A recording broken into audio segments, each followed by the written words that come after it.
और साथ साथ एक जो मेरी पर्सनल है सर, अभी मैं सुबह से प्रयास कर रहा था कि विनेश के लिए बोलूं, जब उसको डिस्क्वालीफाई किया गया, विनेश या नहीं, लेकिन ऐसा लगा जैसे हमें चाकू घुसेड़ दिया गया।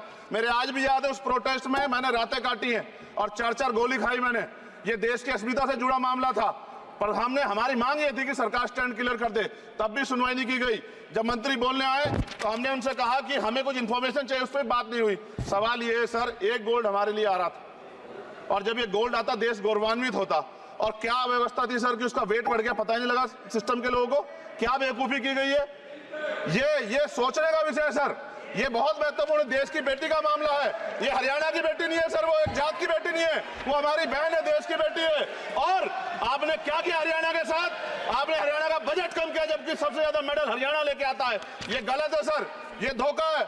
हमें इस बात की तकलीफ है कि विनेश जो है देश का नाम गौरवान्वित करती, इस देश का नाम बढ़ाती, लेकिन आज जो है अपमान का सामना करना पड़ रहा है। जब हमारे हितों की बात होगी हम जो है समझौता कर सकते हैं, लेकिन जब देश के हितों की बात होगी, बाबा साहब अम्बेडकर ने कहा था हम प्रथम और अंत्य भारतीय हैं। जब देश हितों की बात होगी, महिला हितों की बात होगी, महिला सम्मान की बात होगी, हर हम कीमत चुका देंगे। सरकार के मंत्री ने क्या कहा कि हमने इतने पैसे दिए, एहसान किया क्या?